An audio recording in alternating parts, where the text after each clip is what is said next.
Welcome to the Full Dive Gaming Podcast, bringing you a weekly dive of all the news, discussion, and condensed nerd talk you need for virtual reality gaming. This podcast is brought to you by Asterion Products, a top-selling company on Amazon designing revolutionary products for VR and AR with a new product coming soon called Origins. Stay tuned. I'm Jay Bratt. I'm a VR YouTuber, streamer, and your host for tonight's podcast. I'm Kaylee Eliza, a VR artist and musician. Tonight we've got a special, very esteemed guest. This is VR filmmaker Alex Ruhl. Alex, why don't you tell our listeners all about yourself? Hey, I'm Alex. I'm primarily a director and writer of scripted VR experiences, but I'm also a bit of a podcaster, and I have a weekly podcast talking about creating VR experiences. It's called the Alex Makes VR Podcast. It is. I've listened to a couple of them, and they are really great. Very engaging, very good, and very entertaining. Thank you for coming on. Thank you for having me. I'm so excited. I was just saying before we started recording, this is like one of the first times I've actually had a social VR experience, so I'm super excited to be chatting to you guys today. Well, it only goes up from here. If you're out there right now, you're listening to the podcast, we're here to keep you up to date in the VR realm. We answer questions from our Discord, Patreon communities. We talk about the latest and greatest VR news, and then we discuss the games or experiences we've been playing and more VR concepts from there. If you haven't seen our YouTube channel, we are all sitting here in VR, interacting as if we were really together in one room. So check us out at the channel if you want to see us and our lovely virtual faces. So virtual. They are so pretty. Lovely. Well, we got some Q&A. Actually, we told our Discord community who the guest was this week, and we got a lot of Q&A questions. Alex, we're just going to take you through a couple of them here one at a time. We'll get to more questions later on. So if you're like, hey, I had another question, make sure you stick around for the discussion because we're going to cover some of those there. Kaylee, what was the first question for Alex here? So, Natty Bratty on our Discord asks, when you're making a film in VR, do you capture 360 sound as well as 360 visuals? Good question. Do you know what? 360 sound is probably one of the most important things when you're creating a VR film because, you know, you think about like being a human being, so much of your experience in day-to-day life is sound. So yeah, we find it really important to capture the 360 ambisonic audio, which kind of helps guide people's attention. As you can imagine, VR filmmaking, very different to traditional filmmaking. You've got to kind of like tell the audience where they're supposed to be looking, and sound can be a huge kind of helping hand in that. So yes, we do. Thank you for your question. We do indeed record sound as well as visuals in 360. Yeah, it makes such a difference too. Like in games, if you play one and you notice they didn't like do good audio, you don't know where sounds are coming from. It's huge. It makes a difference, right? And even like we've had films before where we've made it with the 360 sound, but then for some reason like the headset didn't support it, and the difference in like the audience feedback is wild. Like if you put someone side by side, one person watching with the ambisonic sound and one without, you would just see what a drastically different experience they were having. It's really, really interesting. Well, on that note, Bran Mallon from our Discord, he asked, hey, I've never watched a VR film. Is there any recommendations for one to be my first experience of the medium? Oh, that is so much pressure. Do you know what? It totally depends on what kind of content you enjoy. If you're quite well versed with VR in general, like if you're like a VR gamer, for example, and you're looking to look at some like more narrative based content, then maybe give something like Madrid Noir a go, or The Line is a really simple but beautiful experience. And if you're kind of well versed with how to interact with VR, then those could be kind of good go-tos. There are also two projects that have done very well in terms of critical acclaim, so you know that they're always a safe bet. If you're a little bit newer to VR and maybe you have just started kind of like looking into it, or maybe you've like not really done much in actual like a headset before, then maybe go with something like Traveling While Black, which is a 360 documentary by a company called Felix and Paul. Beautiful cinematography, really powerful story, but very simple. You know, it's linear, you don't have to interact with it, it's very simple. You just kind of like sit and look around as the story unfolds. So those are a few recommendations. Crowd Nation asked, what's your favourite project that you've worked on so far? It's like choosing your favorite kid, isn't I it? know. Everyone has a favorite Yeah, kid. Let's yeah. not joke ourselves. Well, it's funny because like I feel like quite a few of the projects I've worked on, I both love and hate them, right? It's like that constant, I mean, you'll probably get this, Kaylee. It's like you're an Yeah. artist, so everything you do to some extent you hate because you always Yeah. think you could make it better. You always think you could add more. You know, I look back at my first ever 360 film, which to this day is probably still what I'm most well known for, because I was fortunate enough to have some really interesting kind of actors involved, and it like did really well on the festival circuit. But that piece, like I did it in 2016. It's crap. Like so like I own my career to it, but would I recommend you go watch it now? Not necessarily. So in terms of, to answer the question properly, my favorite project so far, I'll probably have to go with my latest one, purely from a selfish point of view. I just created a commercial piece with PwC, which is a big global consultancy, and it's a piece filmed using volumetric video capture, which for those non-nerdy viewers is basically a 3D video. So imagine someone stands in the middle of a spherical kind of studio, and all around them is just hundreds of cameras capturing them from every single angle. It's like a wild kind of way to create a film, but it was so much fun. It was so technically challenging, but it was so much fun creating a story in that kind of way because it was interactive. It was fully 3D. You know, the audience could like move around and experience it in its room scale glory, but story was kind of at the heart of it, and it was all about you know, what it's like to kind of work at a consultancy when you're from a kind of like a minority group and what that experience is like. So yeah, that was a really exciting project. If you fancy watching the trailer for it, it's called In My Shoes, and if you just search In My Shoes PwC UK, you will find the trailer for it. Mm-hmm. I appreciate that you're also, like, when it comes to some of these words, you're definitely using some jargon, and you're kind of telling us, like, the volumetric, you explained it, because a lot of our viewers, even me sitting here, I'm like, what the heck is that? Yeah. So thank you. Yeah. Well, even to me myself, I find it like when someone uses different words for the same thing, like that happens quite a lot in this industry, right? Everyone's from a different background within the like gamers and the filmmakers. We're talking about similar things, but we don't explain it, so it all gets confusing. So yeah, if I do use any words that are not making sense, just remind me and I'll explain the jargon.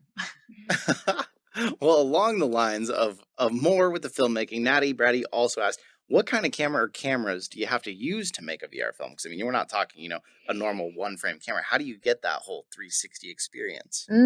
So we just talked about, the very high end version of VR filmmaking. You would use like a volumetric setup, which, like I said, is basically a giant green spherical room with hundreds of cameras all capturing at the same time. But that is very expensive. It's very data heavy. It can be a nightmare to work with in post-production. So on the kind of more accessible end of the scale, we would use a 360 camera rig. Now, the one that I generally use at the moment is called the INSTA 360 Titan, which is imagine like a giant bowling ball with eyes all around it. It's got like, I think it's between, I can't even remember, it might be 8 lenses or maybe 10 lenses. I forget, but it basically looks like a giant bowling ball with eyes all around it. Often people will be like, is that some kind of like alien Dalek situation you've got going on there? And what it does is it's technically like 8 different cameras all facing different ways just in one camera body. So what that's doing is when you press record, it's recording all around you. So as you can imagine, that presents some interesting challenges as a director with a crew, because all of a sudden you can see everything. So like, where am I going to hide people? Often the case is around the corner or under the tripod, to give you the trade secrets.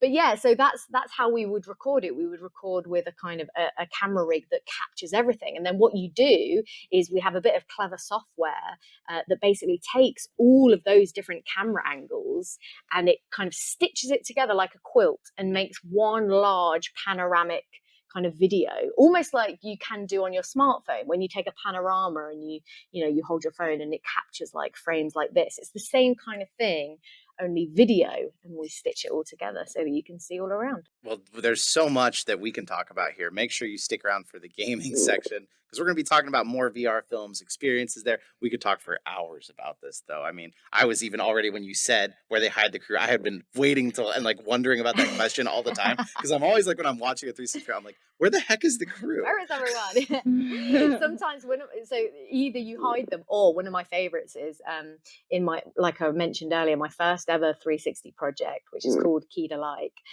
We basically hid the crew in plain sight. We would have them as extras in the film, so they would be walking past, or they would like be kind of like in the background, kind of like looking as if they were part of the atmosphere, but really they were like stopping like public from kind of like walking through. So there's a few different tricks. That's really cool. That's like opened my eyes a bit. I did not know any of this. Yeah, it's wild. That's I mean, so cool. on the kind of higher end, like if you've got budget, it's always kind of I prefer anyway to kind of like have everyone and all the equipment kind of in one side of the frame, and then you would use like post-production, like editing, almost think of it like Photoshop, to like vanish them out.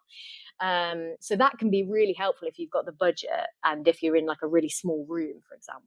But yeah, sometimes you just got to make do, you got to go indie on it. So yeah.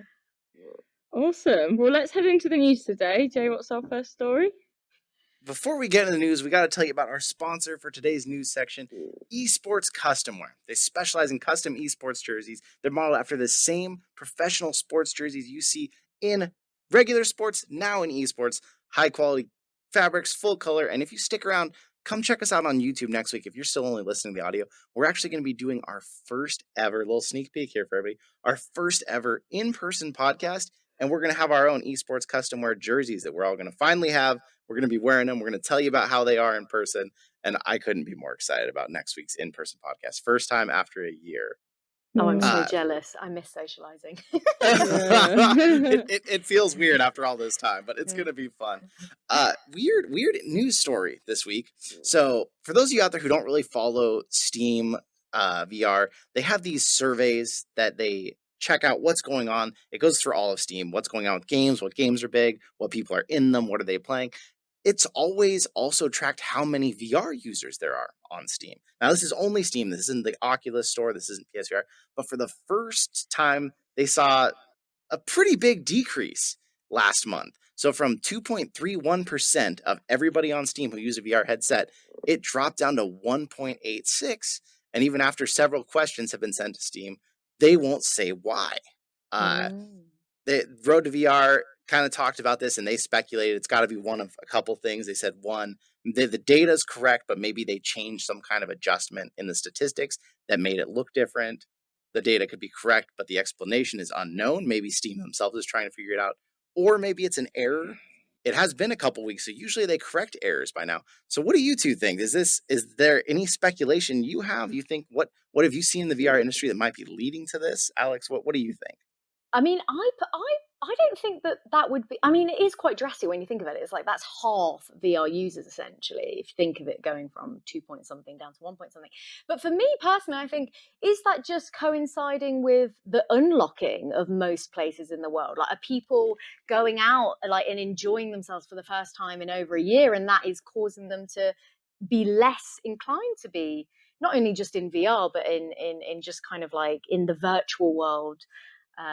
In general, I don't know, that's what my guess would be. Is it just seems timely that that's coinciding with the world kind of coming back alive a little bit, and the fact that it's summer most places in the world, so like people want to be outside when it's nice weather. I know for the last week England has had ridiculous weather and I have not been inside at all. So that would be my guess. What do you think, Hayley?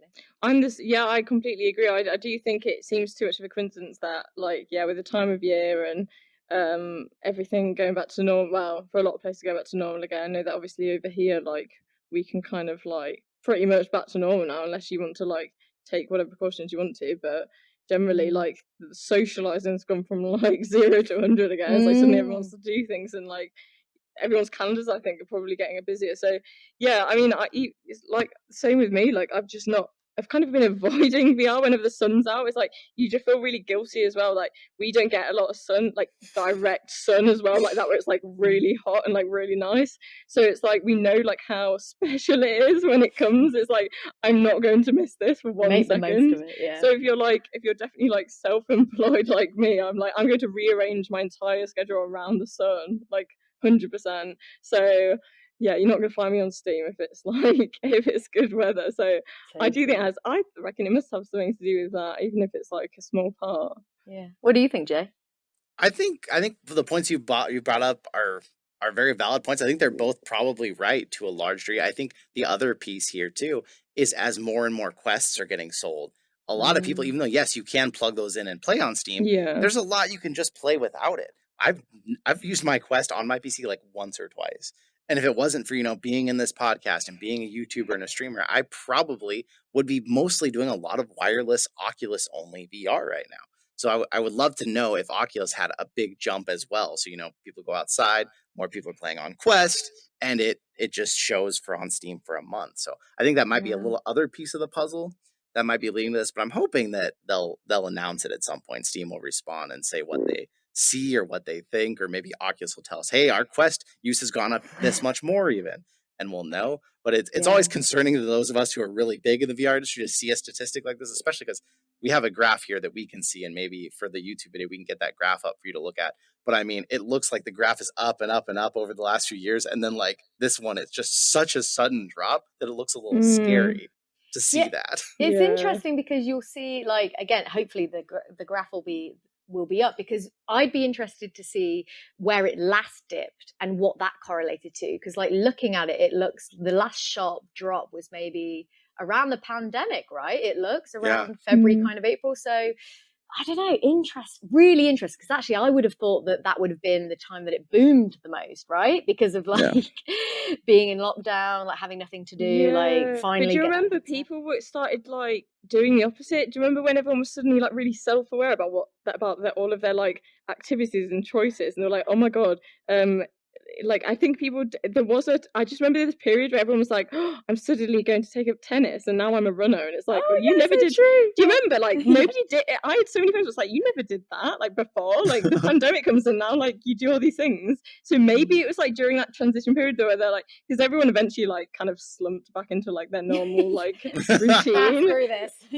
Like, and there was that post like pandemic depression, not even pandemic, like post like lockdown rules depression, where like you kind of like, oh okay, but maybe that would be funny if it had actually something to do with that, because I just know so many people that did like randomly become really like much more productive because you got all that time off work. So maybe people were like, I'm not going to play games, I must be active. And then they've gone back and actually I can't. Who am I kidding? I prefer my lazy life. It's great. It's kind of funny because you say that, and like I think about when we started this podcast, it was like, I think it was just as the pandemic had kind of started as well. Like, I don't know that it directly coincided, but it's probably a lot of people, that thing they've always wanted to do, they finally did it. Yeah, that's literally why I started my podcast. I was like, well, I've got nothing else to do, I might as well.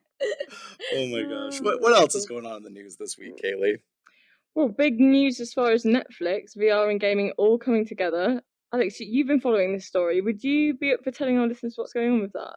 Yeah, definitely. So this was huge news for someone like me who works in obviously the more filmmaking side. But Netflix has signed a new deal with the producer of Bridgerton, which has introduced the idea of potentially virtual reality and gaming original content on the platform.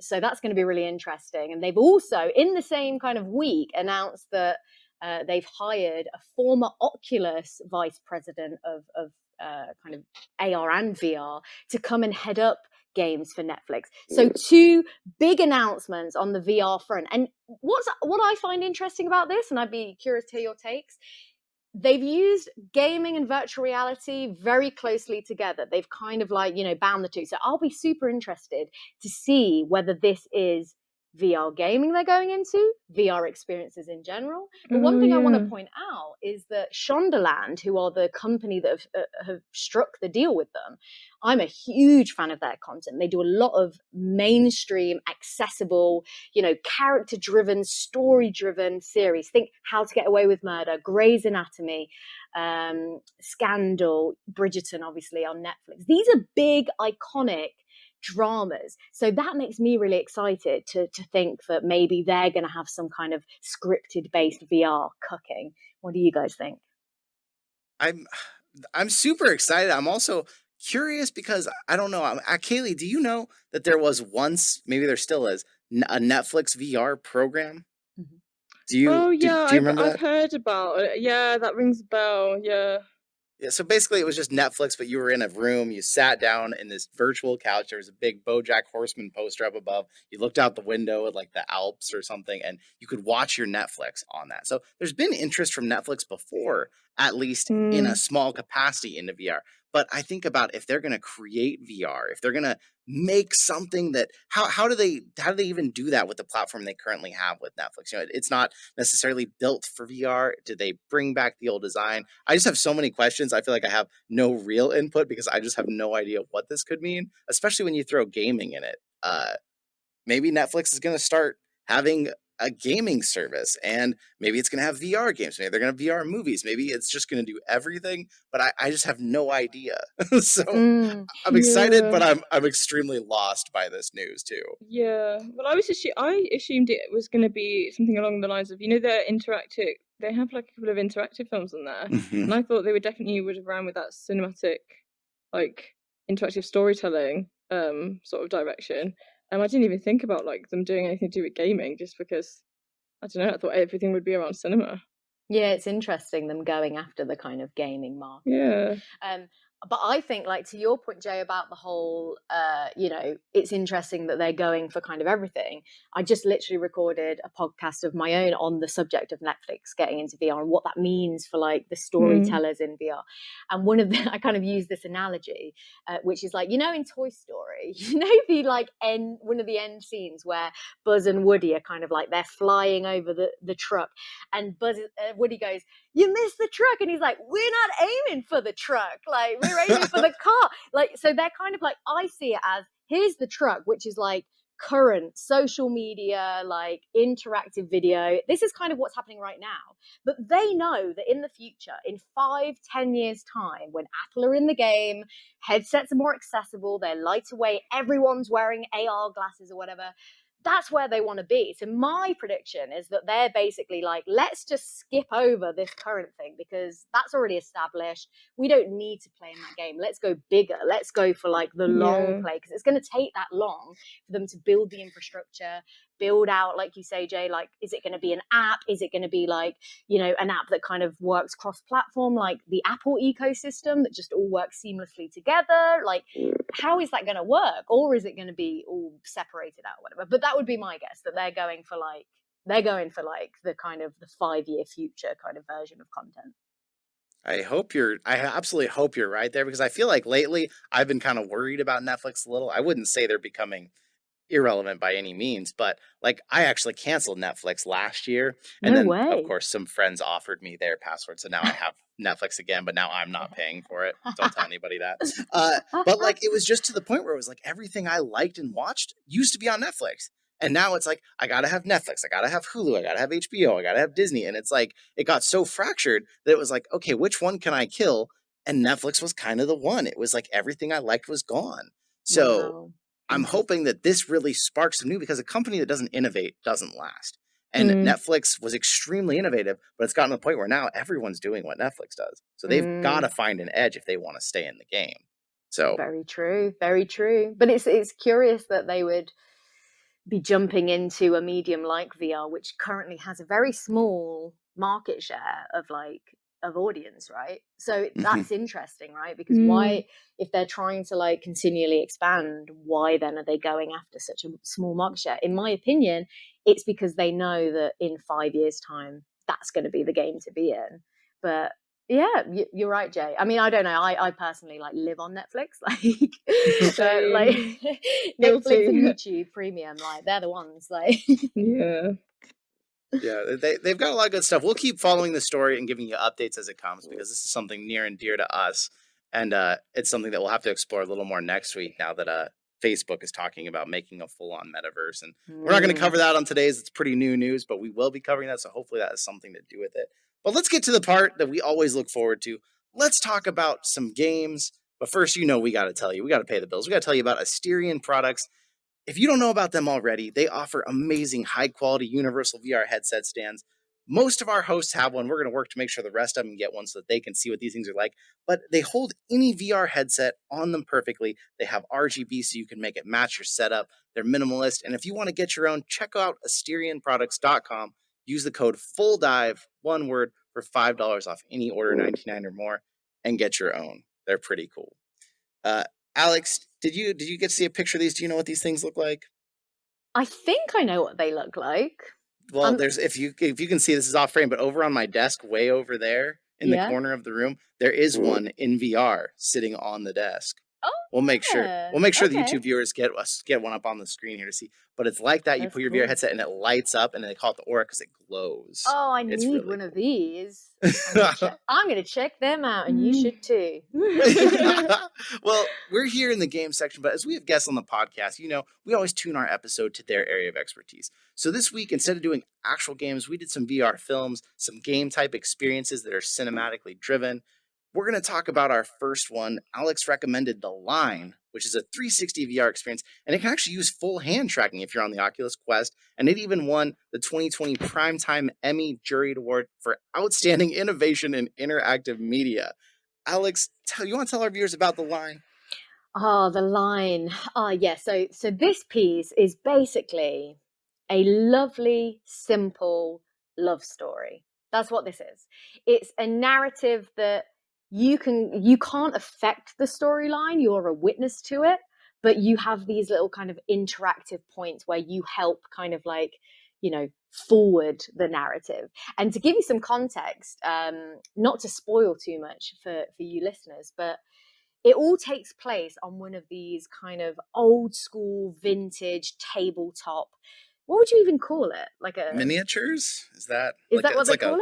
Little village kind of in front of you? Yeah, and it's miniature. And it's all on like rails, and so like these little characters, and they're all like in their routines. And basically, I'm a sucker for philosophy, and it's basically a big lofty metaphor for like, routine and love and doing the same thing and like breaking out of your kind of comfort zone to like, get the love or elevate your life. It's really sweet. It's a great piece, really well thought out. And the thing that I love the most about this particular piece is it kind of puts into action that idea of where to use interactivity to drive narrative, because there's a specific part in the experience where you feel like you, for the first time, really want to be interacting. You want to be doing something for the character. You want to help them, and you can't. And it's kind of like, that's very intentional that you've been able to interact so far, and then at the part where you really want to, you can't. So yeah, a beautiful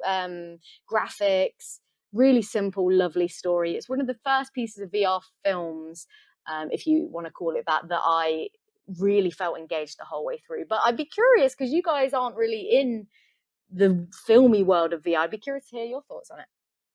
Haley, did you get a chance to try this one? Yes, I did, and I loved it so much. I was kind of captivated from even like when you first get in, and it's got like the levers and stuff. I knew like artistically how the vibe was going to be. Obviously, the trailer kind of gave you that like style anyway, but I did love it from the start, and I loved how the style, because obviously I'm coming from an artistic point of view all the time, like visuals. I did like the interactivity, how it wasn't like. Sometimes it's nice just being a witness to something and just letting things unfold in their own way. But I did like there were certain parts, like obviously I don't want to spoil anything, but there were certain parts where if you didn't interact at the times that you were meant to, the characters kind of look at you like, well, come on then. I can't crack on until you do this business. Like, I'm like, oh right, sorry mate. So that was quite cool actually, that there's like little things like that. But yeah, I was just blown away, to be honest, just because I do love, like, that's kind of eventually what I want to go into, so it's really bad that I should definitely put more time into this. But it's almost nice that I don't go in them all the time, because it means that I'm not desensitized to it, because every time I'm so easily immersed, and I'm like, it kind of made you feel as well like you had made. I kind of had this feeling like, because you can stand up or sit down, like, it gave you the sort of option at the beginning, but at the beginning I was like kneeling, so I was like sort of like child's sort of height. Oh, Then I realized, oh nice. yeah, I can just stand up. But I quite liked it, because then I could like put my head forward and like really like take a peek and stuff. So I really liked that, like how you could sort of watch it from afar, or like have a look at the detail and stuff. I liked sort of oh no, I don't want to spoil it, but I really wanted to get in there, if you know what I mean. And like, but I thought the metaphor was like really nice, and how it wasn't too obvious till the end almost. It's like at the beginning you kind of understood like what was going on. It wasn't until afterwards that I had this like massive, like, I don't know, existential crisis, like, oh, the rat race. Oh, Like God. I forgot about the rat race. Oh, I've like, oh, it's worked on me, because I forgot about it, and it's like I've woken up again. I really loved it though, and I thought it was really charming. I think if I could describe it in one word, it's very charming. And like the voiceover and everything, I just think stylistically everything was just like blended into one so nicely. And that's when you know when something like works really well, when all those choices, and when they're made, like everything aligns perfectly. And it just like, it just feels like it had its own branding. Like, Yeah. it felt like it could like create other stories, like just with the tabletop sort of scenario, and it could be like completely in a different universe to those characters, but like just knowing it was going to be in that style and stuff would make me want to like go back in and watch a new story. Yeah. I really liked it. What did you think? The line I had actually checked out back in the day on the podcast. We talked about the news and how it was up for an Emmy, and I was like, I gotta see this thing. And then when I found out you could use hand tracking on the Quest instead of using the controllers, I was even more like, I gotta try this now, because there's not a lot that does that. For those of you out there who haven't ever watched many VR films, there's a couple terms I just want to go over here so that you kind of know. It was a 360 experience, so that means you can fully turn around in it. It also was room scale, which is somewhat unusual for VR films and stuff, meaning you could get closer to the objects. You could put your face down and see the figurines up close, and it was all made in CGI. And I love this experience when I did, just because the freedom of being able to see my physical hands in the world and touch the objects, interact with them, was so cool. And then it's got a fun, very cute story on top of it, with some real exciting moments and some other moments where you're just like on the edge of your seat, like, what are you going to do here? Come on. It really felt like a cinematic experience, but it also felt like it ran the right amount of time. I don't know what exact time. If I had to guess, I'd say it was probably around 7 to 10 minutes. Something around that, I thought. It felt engaging the whole time, just like Alex had said, because I've been in a lot of VR films and things, and some of them you're just like, okay, get to the point. Yeah. This one, the whole time it was engaging, it was adorable, and being able to use my actual hands, that if you haven't gotten to do that in an experience yet, there is going to be some kind of a future with hand tracking. I don't think it's going to be what we have now, but it's going to have to come, because it is so liberating to not have controllers strapped to your hands when you're playing. Yeah. I loved it, and I would recommend go get it. How much was it, Kaylee? Was it $5? $3.99 for me. $3.99. That's in Bargain. euros, right? Yeah. Yeah. So it's for you. Yep, five US dollars probably. I would say it's highly worth it, even if you only do it once, just to see your hands and feel it, experience it all. I loved it. Oh, I'm so glad. Yeah, that's kind of like storytelling done well, like in VR, in my opinion. But Well, it won an Emmy, so it had to be pretty good, right? Well, yeah, and it won like the highest prize at Venice Film Festival as well, which is like, the kind of Oscars of the VR world, really. So Okay. Yeah, that was well deserved. That was so cute. Yeah, check it out. Tell us what you think in the comments. Let us know. Come join our Discord, tell us, because we're curious. We also went into something totally different. If you've been in VR a long time and you had a Gear VR back in the day, you might have tried a lot of different films, because that was kind of the first thing that was around back then. We went into Dinner Party, which is another 360 experience, but it's mostly filmed live action. There's a little bit of CGI, but mostly you're looking at real human actors all around you. But with that comes, it's only 3 degrees of freedom. So that means if I tip my face forward or I lean backwards, I don't get any closer to the characters. It always stays kind of like a static 360-degree image, but you can look all around. Now, Alex, I would love for you to kind of talk through a little bit of this. We might give away a few spoilers because this thing is really old. So Yeah. I feel okay kind of letting you in so that you can kind of get some more. What does behind the scenes look like on this? But I would love for you to kind of talk to us about it. Tell us about how this is 360. So they had to grab your attention somehow and get you to look. Tell us a bit about that from a filmmaker's perspective. Yeah, so it's interesting, right? Because to give you listeners a bit of a behind the scenes of this particular podcast, like I was the one like suggesting what we should all check out for this week. And the reason that I chose Dinner Party, even though it's quite old, is because it's one of the only examples really in recent history, and it is quite old, of a fairly high budget scripted VR piece. So although the piece itself, Dinner Party, is inspired by a true story, it's about a couple who were basically the first ever people to report a UFO abduction. So it's the story is about this couple kind of retelling and kind of showing what happened to them during this supposed UFO abduction. So that's the kind of the story. It's quite simple. But it's one of the first pieces that had quite a bit of budget behind it. It was funded by Riot, who are now owned by Verizon. They're a really wonderful kind of VR company who really do try and push the kind of boundaries for this piece back in the day. This was like amazing. Like the camera was like moving around. They built sets out for it. They used, I believe, like volumetric capture, that technology that we were talking about earlier, to capture the CGI scenes, because it kind of blends 360 video and this kind of abstract, ethereal type graphic style when they're explaining like the kind of abduction. And the reason I wanted to kind of point this piece out is not necessarily because it's the best piece of 360 you'll ever see in your life, but it gives you an idea of kind of where the industry is, right, for 360 filmmaking, for live action scripted filmmaking, which is not very far, unfortunately. Yep. And so even though, I like the piece and I think it is quite boundary pushing for the time it was made, and a more updated version of something similar would be something like Traveling While Black by Felix and Paul, which is a documentary, which is why I didn't suggest it, but it uses similar-ish kind of like storytelling techniques. But for this piece specifically, let's talk about some of the things, like they built out a full kind of like production designer set that had like this big rig that had this huge 360 camera on, which technically would have been so challenging, because when you're creating a 360 film, it's a lot like theatre in the way that every single actor, every single bit of the set is always on show.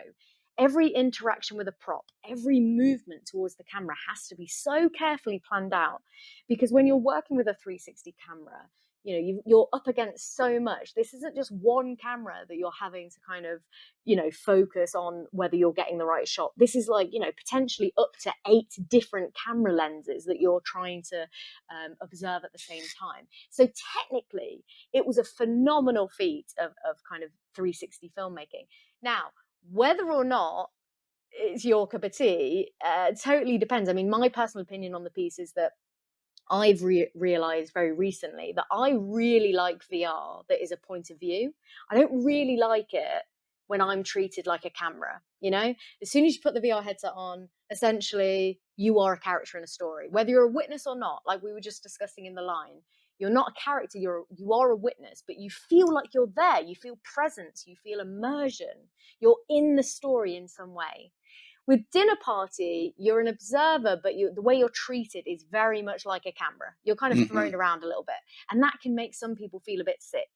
But I feel like just for the experimental purposes, it's worth highlighting as one of the kind of more recent big scripted kind of pieces of VR. But I'd be curious to hear your thoughts on it. Well, I didn't really know what to expect, but I thought initially when you're kind of you like descend at the beginning, it was like almost like too mentally like disturbing for me, just because I suffer from dissociation and depersonalization, which is basically where you feel like out of body a lot of the time. So that almost like visual put me in that situation in VR, and it was really meta. It was like, oh my god, this is how I feel, but it's being like presented before me in that sort of way. So initially I was like, oh, is this what it's going to be like throughout, you know, you're going to be like almost like out of the, you know, not really present amongst them, but like always watching down. But then obviously you descend like lower and lower, don't you? So like I was like, oh god, I mean, this is technically a good thing. So I was like, get me down from here. Like this is really weird. But I thought that was like really interesting because I kept looking up and like, because it almost like felt like a set when you were there because there wasn't a roof.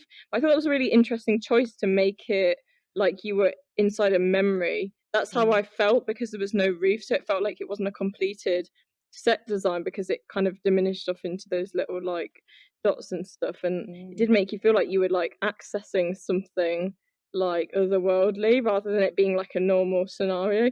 But yeah, I had to have one eye closed in the second half because it got too much with the double vision thing going on. But putting that to the side, like I thought it was really, really good. Like I know obviously it's like based off like sort of true events as well. So that I think when you see that at the end, it always gives you like a retrospective reaction. You're like, oh my god, that's like even cooler usually when something's like a true, like based on true story. You're like, oh, you kind of like, oh my god, really? But I thought it was really captivating. Like despite the technology of the time and the way that they did it, I think they did so well. And it's like I was really like convinced. Because I think obviously with 360, like it is hard. It just sounds so like hard, and then you can really truly appreciate when like you watch an old one like that as well. And I'm like, oh my god, if that was released with just a higher resolution now, I wouldn't bat an eye. I'd think it was amazing. Like it was literally like, if you can ignore that and just watch it for the story, like I thought it was done really, really well. Like passing through the window, kind of like I was almost expecting it, because where you were, the perspective that you had, you were facing it, and I couldn't take my eyes off that window. I was like, I'm gonna end up going through that window. I feel like this is gonna happen. And when you did, I was like, there it is, and I was like, oh god. But yeah, I thought it was really like fascinating, especially at watching. I watched that immediately after experiencing the line. So having those two like experiences like side by side as well, like, and being able to like compare in my head was like really interesting. That it made me realize how engaged you can be in something, in an experience, but like even when they're like completely different to each other, like the sense of immersion was completely different.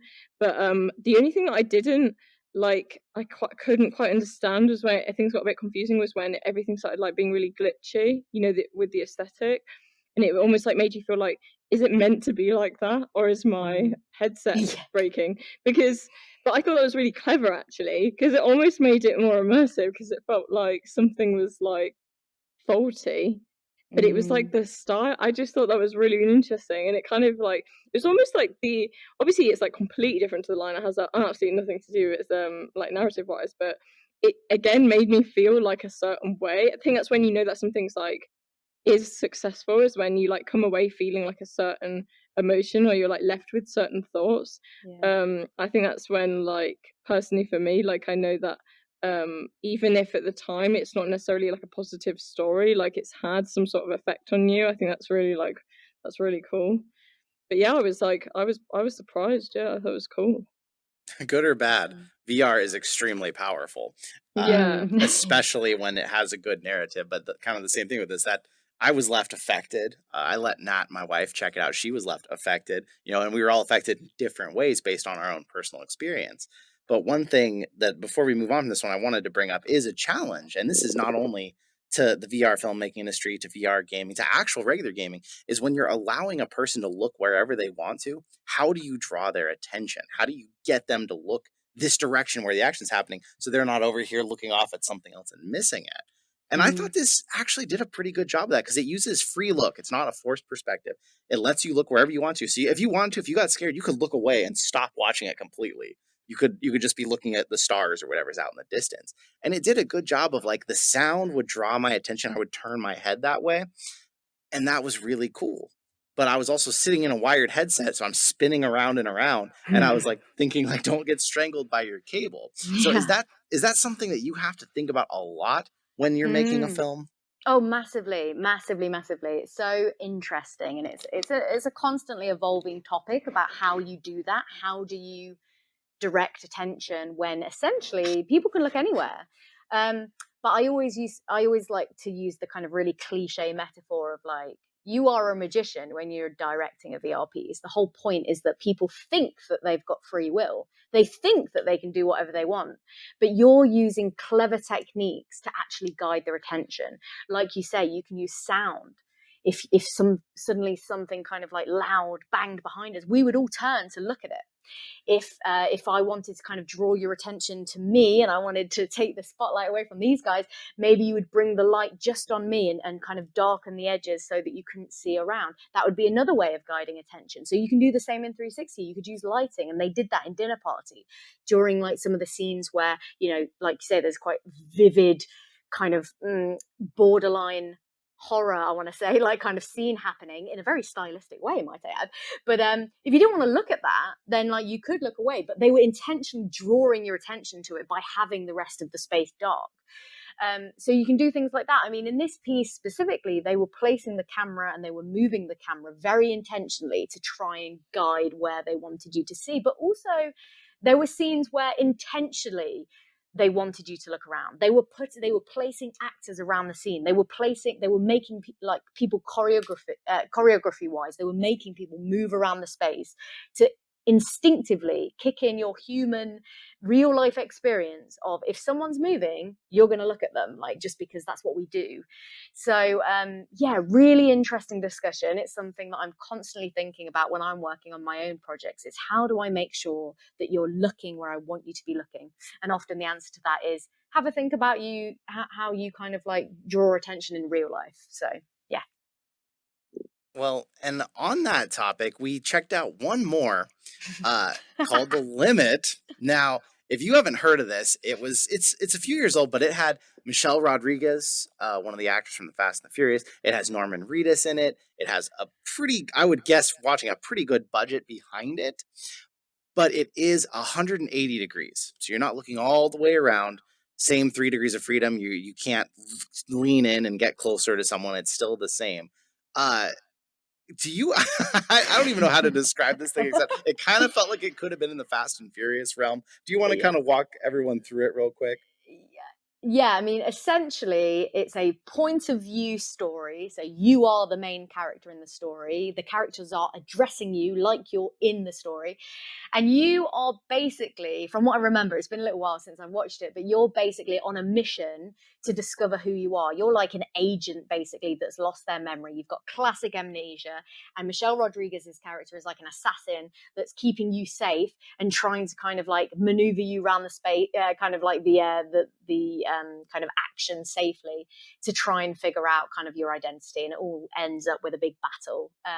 But yeah, that's the kind of storyline. It's basically an action sequence. That's basically what The Limit is. And it's directed by iconic independent filmmaker Robert Rodriguez. Anyone who knows indie film knows that name. He is a very kind of known director for pushing the boundaries. He is the director of Sin City and some other kind of like really massive Hollywood hits. And he's known for being the first to kind of jump into new spaces. But what I thought was interesting is that I think he made this film without ever watching a piece of VR in his life. That's just my personal opinion. Because if you watch the film, it's basically he's trying to make just a normal film in VR. And it doesn't work, in my opinion. It really hurts your eyes. And that is just my opinion. But it caused quite a controversy amongst the VR industry when it was first released. So I'd be curious to hear what you guys thought. Oh, I didn't get a chance to watch it. So I'd be interested to hear Jay's perspective, before I go in. You spared your eyes, okay? Yeah, to be honest with you, Kaylee, I simply put, I wouldn't recommend going and watching it. It is interesting to see what happened, but it also costs money. So for listeners out there, I got it on sale on Steam for $5. It's $10 if you don't get it on Steam on sale. And it to me, it wouldn't have been worth $10. It was barely worth $5. The only good redeeming quality was it looked good. I felt like I have seen Norman Reedus up close now. Like, it looked very real. But the problem was you're sitting basically in a little theater and 180 degrees in front of you is this movie. So instead of them using sound or lighting or something to get you to turn and look, they forced the camera to turn as if it was the real person in it. And if you have any bit of motion sickness with VR, this will probably trigger you terribly bad. I let Nat watch it, and she got kind of messed up from it. And then on top of that, it's just kind of senseless action, which if you love action movies, maybe you're going to be super into it. I've kind of, I don't want to say outgrown them because that sounds kind of condescending, but I don't enjoy action for the sake of action. I need a good story, and it didn't really engage me in a story. It was loosely built, I felt like, and I don't know. It was fine. I appreciated the experience. I appreciated seeing the visuals, but I was looking at my watch. Like I was like, okay, how much longer is this thing? It totally it felt it feels like it's kind of like, you know how when people first get into VR because their friend shows it to them and they put them in like a roller coaster simulator. It feels like that's what this was, but on acid. Like essentially, if you want the experience of what it's like to fall out of a helicopter without a parachute, this is the one for you. If you want the experience of being shot at in a wild car chase, this is the one for you. Like it's all of these kind of very cliche, like kind of like action sequences.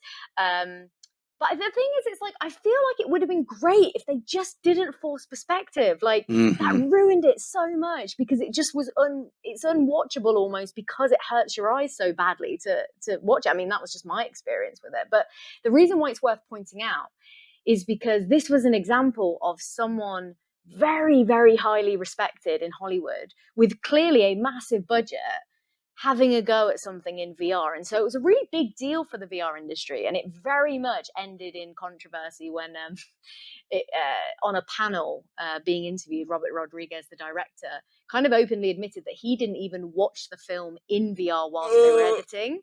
He's never seen, he at the time hadn't seen it in VR, even though it was released, which is so bad. It's like, what are you talking about? That would be like you creating your film and just having someone describe it to you. Like, you can't make a VR film and not watch it in VR. Like, what are you doing, man? It shows. It shows in it. It is. It feels like the games that we get from these big developers and we're all excited, but then it's like, oh, have they played a VR game? Yeah. No, I don't think so. So that hurt. The one of the things that I was curious about, and this might get a little controversial here, Alex, so I apologize ahead. But to me, I've watched a lot of VR films. I mostly on the Gear VR. It was what there was. You know, there wasn't a lot of great games. There wasn't things to do. And so from my perspective in the VR industry, it kind of seems like the film side is phasing out or almost dying. And I know that's probably a horrible thing to bring up something like that to you. But No. I want to hear your side of that because it definitely, I've been wondering for a long time, like, is this ever going to happen? Are we going to get there? We got a question where someone asked, do you think the VR films will ever be mainstream and what would it take for that to happen? So go ahead, convince me that this is not the case, please. How long do you have? I could talk about this subject forever. Okay, here we go. You are 100% right. Oh God, where to even start? In my opinion, 360 or 180, like film-based VR content, passive VR content where you simply sit and you can look around whilst the story unfolds around you, is perfect for first-time users of VR. Like you say, when we got into VR, all there was with the Gear VR, 360 is the gateway into VR often. Well, it was until we have like the Oculus Quest 2, which is now so accessible and so cheap that now that has become the kind of gateway. But back in the day, like Google Cardboard, Gear VR, like the Daydream by Google, these were the headsets that most people had access to. And really, the only things that they could run, like you say, were films. Now, don't get me wrong, there's definitely areas of VR filmmaking that does still work really well. Documentary is a perfect example. I believe this year, just coming up, or might have been the same year as The Line, I'm not sure, but a VR documentary, a 360 documentary where you couldn't interact with it. It was just merely a kind of a 360 experience about the pandemic, about COVID, about isolation, about what was happening in the healthcare system.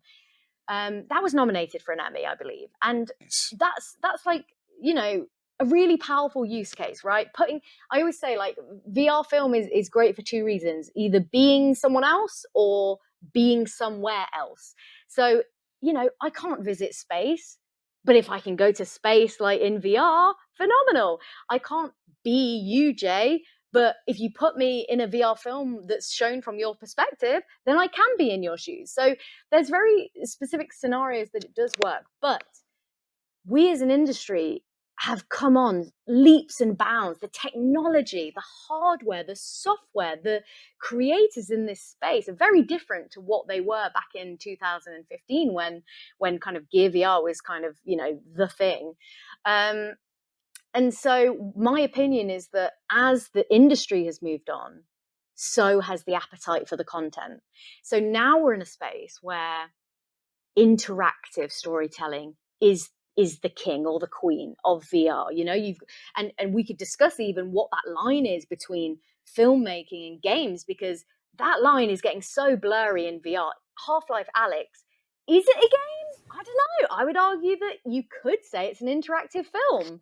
Same with a lot of these things, like The Line. Yes, it's a film, but it kind of has gameplay. So, Gloomy Eyes is another one. Baba Yaga, Yaga, I think it's called, just came out. That is kind of like another interactive story. Madrid Noir, it's an interactive story. Where is that line between film and game? My personal opinion is that 360 and, seated passive VR experiences will be reserved for those entry-level experiences. In my kind of field, a lot of the work that I do, especially on the corporate side, like the money-making side, because let's face it, there's no money in making VR films because there's no audiences for them, really. But, the kind of corporate side, they love 360 because the audience is a kind of room full of corporate employees that are doing some really engaging training and sitting in a VR headset, way more interactive and engaging than something like, an interactive quiz on their MacBooks. So in that scenario, it makes perfect sense. But like you say, for the at-home audience, I'm not going to put my headset on to watch a film. I'm going to sit and watch Netflix on my giant TV. Like, Yep. Will there be a future where I'm wearing Apple smart glasses and instead of having a TV at all, I can just project, a movie onto the wall? I can project a 180 film. Sure, I'm sure that day will come. But for now, we are in a space where the people that have headsets at home, they're going to be interactive. Like, the kind of content they want is going to be interactive. It's going to be maybe more social. It's going to be kind of like gameplay. It's going to be that kind of stuff, not necessarily, let me just pop on my headset to watch the latest nature documentary. That's my kind of opinion. But I'd be curious to hear your opinion, because I know that's quite controversial. Well, Kaylee, what do you think? Because this was some of your first content like this. You're usually in making art. You're creating environments instead. What do you think? Well, yeah, I kind of agree with you, Alex. Like, I just wouldn't see how much I would be gaining from just sitting and watching things like on a screen anyway, inside a screen. It's like, I just think it's like wasted effort on your eyeballs. Like, it's a lot of strain for, like, they're doing two things at the same time, kind of, because you're already taking in the fact that you're in a virtual environment and then watching the screen anyway. I just think might as well cut one of those out and watch it conventionally. I just I think I love interactive cinematic experiences, obviously. That's kind of what I aspire to be a lot more involved in as well, like art directing, like being able to like set design and stuff. I just think that's kind of where my passion would lie, really, and my interest would be from a VR user's perspective. I just think I think it depends. I can't personally see what people would gain though from, because I just think the cinematic experience of sitting in like a cinema environment as well, like that, you don't really get everything that comes along with that, like when you go there in real life. I know when people are there and they've got their avatars, but it's just that for me will never be the same. Like, going to the cinema is one of my favorite things to do, like top 3 things to do, and I just even though that is my favorite thing to do in real life, I just don't bother in VR of like being in one of those like virtual auditoriums and watching it on the big screen. It's just not the same for me personally. So, but yeah, I do love, obviously I do want to, I feel like watching The Line as well like kickstarted that like interest and passion for that sort of thing, and I think I want to like watch a lot more of that. That would be kind of like where I would want to step back into, but not really watching it inside a screen, within a screen.